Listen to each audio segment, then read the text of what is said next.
Hi, I'm Ben Simon for Media Brighton TV, and coming up are some video camera reviews. What's the best YouTube camera for a cheap setup? That's what I'm going to try and help you with in this particular video, so stay tuned.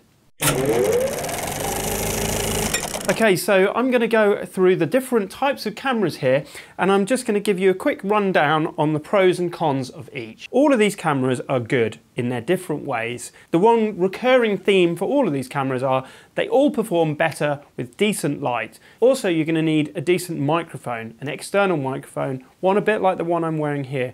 Now, the difference is, rather than having the camera sound, so the camera's far away from me, I've got this microphone, it's really close to my voice, and it's basically picking up a nice focused sound. Now, if I just switch back to the camera sound quickly, this is the camera sound, and you can hear there's a lot of echo of the room. It's picking up all the ambience of the room and my voice bouncing off the walls.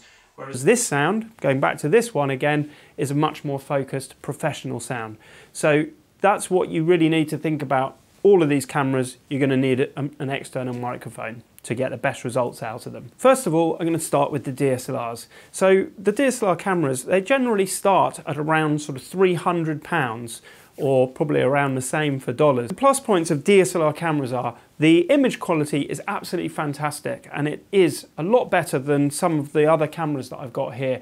They just have a richer look about them. They're quite flexible, versatile. You can do a thing called shallow depth of field, which you'll notice loads online recently. It's where you can throw the background out of focus. You can focus on a certain object or a specific person in the shot. It means that you can direct the viewer's eye to the subject that you want them to look at, and it's a really cool look. So you can do that with these cameras with the right lens, which I'll be going over in a minute. Now, the other thing is they are fantastic in low light. They perform extremely well. They've got very sensitive sensors on there, and so that's a real plus point. If you're shooting somewhere where the light's not very good, then obviously you don't need to be so vigilant with adding light. Another good thing about these cameras are they're going to be future proof. If you buy one of these cameras and learn how to use it, it will be in your setup for a long time, probably until it breaks or whatever. And this is what's happened with this. I've got my main camera, which I'm actually talking to you there, and this was the first one I bought, and then this became my second camera, and that one became my first. But this one I still use when we do two camera setups. It's the second camera. One of the drawbacks about these cameras are that they do come with a bit of a learning curve. Most of them have manual focus and manual controls, which is great for creativity, but also quite tricky at times. Essentially, you're going to probably need to record separate sound.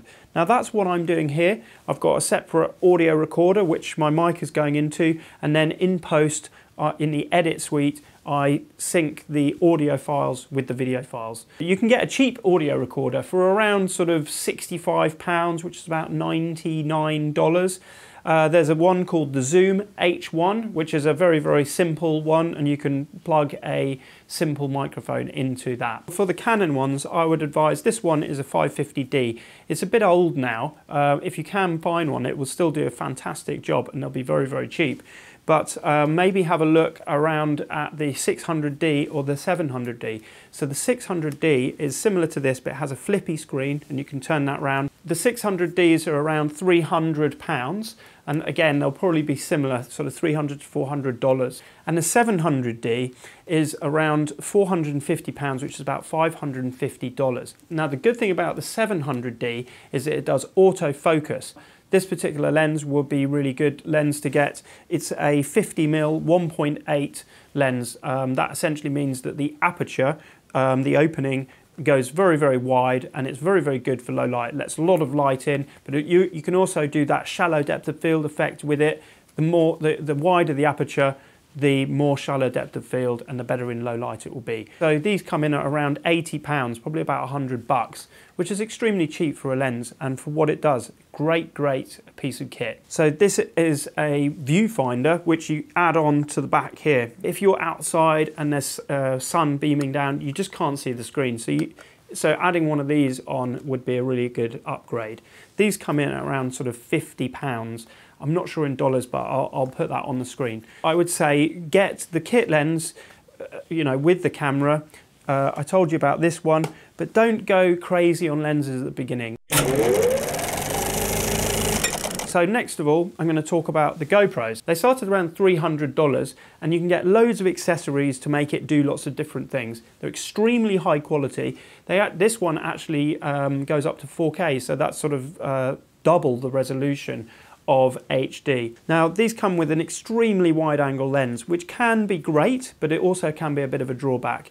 So the wide angle lens means obviously you get lots in the view, but it also distorts it slightly. You can in the software turn it into a sort of medium or narrow focus rather than the fully wide. But because of the shape of the lens, that can still have the barrel distortion, so it ends up making you look a bit funny. Your head can look small and your body look big, for example. You can obviously mount this camera anywhere and do loads of things with it. I mean, I've used mine kite surfing, snowboarding. I've used it as part of a multi-camera shoot on music videos. You do have to get some modifications. You need to actually get a different case, and you have to get a little USB connector cable which allows you to plug a microphone into it.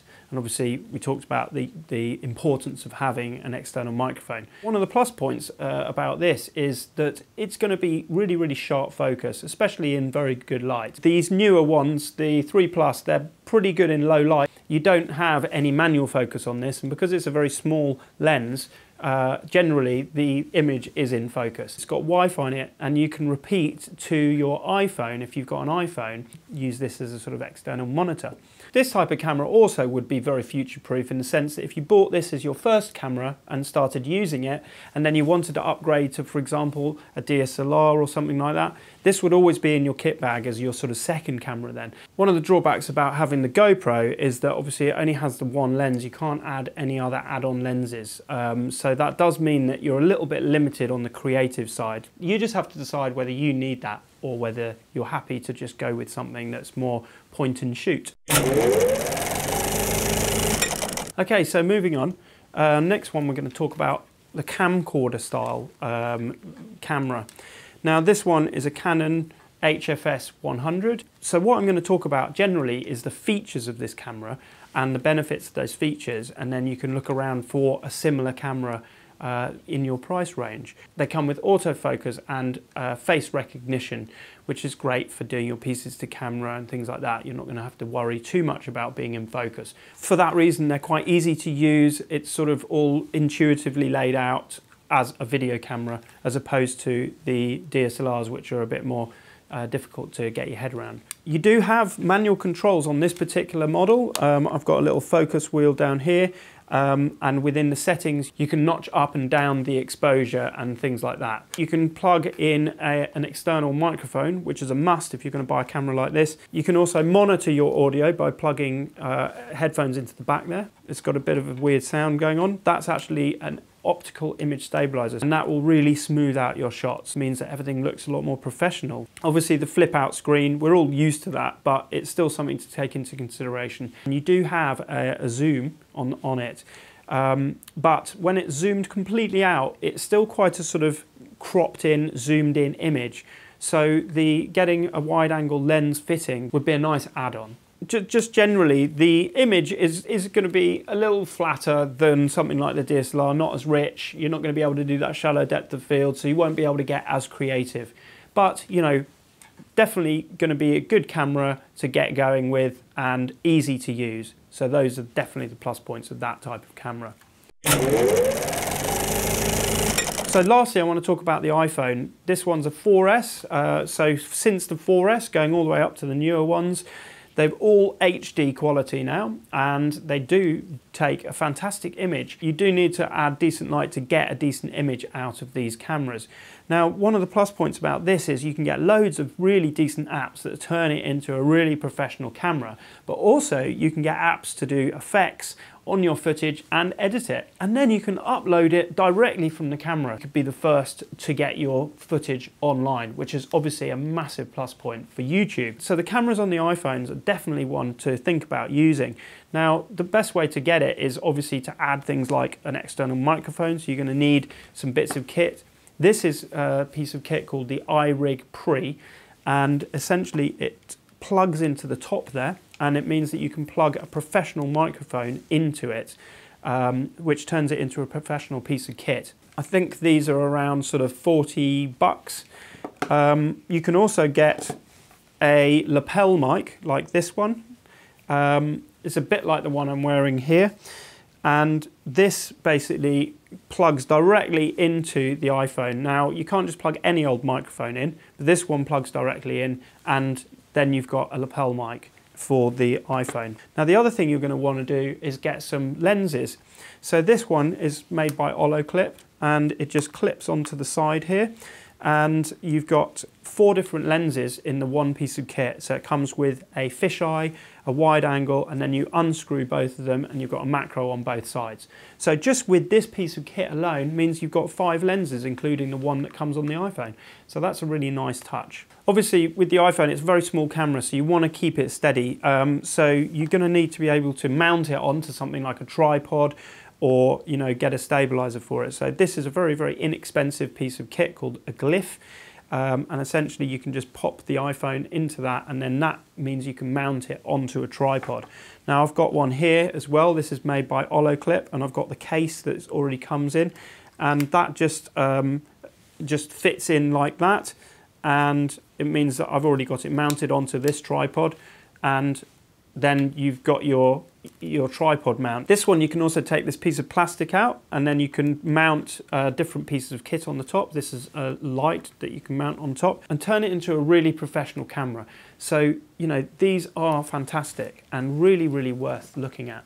Obviously, another plus point about the iPhone is you've probably already got it, so you're going to be saving yourself a ton of money. All you need is a few inexpensive pieces of kit to make it work as a camera. So really, if you're looking for the best YouTube camera for a cheap setup, then the iPhone could be it. So definitely check this out. Now, some of the drawbacks of the iPhone are the battery life, but it's like any camera.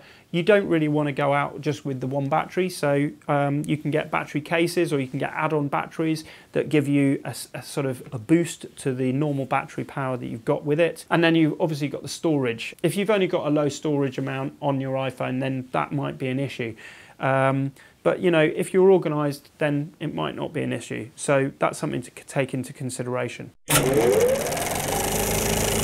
Okay, so that's the end of my video camera reviews. Hopefully now you know what the best YouTube camera is for a cheap setup. If you want to know any more information about shooting decent video on the iPhone, I have a free 4-part training series, which you can, if you want to get that, you can just go to the link below this video, click on that link, go to that page, put your details in, and I'll email you that for free. And that you can basically watch over my shoulder whilst I'm making a professional news report style video. And I'm also going to go into doing effects, color grading, all that kind of good stuff, and also the microphone that I used to do the example video to get clean audio on the iPhone. Now, if you have any questions about any of this stuff, please just drop me a comment below. And if you want to know anything about something I haven't covered here, also ask me that. If you like the video, give us a thumbs up, give us a like, share it with your friends, and also subscribe if you want to see more videos like this by clicking this button. So thanks a lot for watching, and I'll see you in the next video.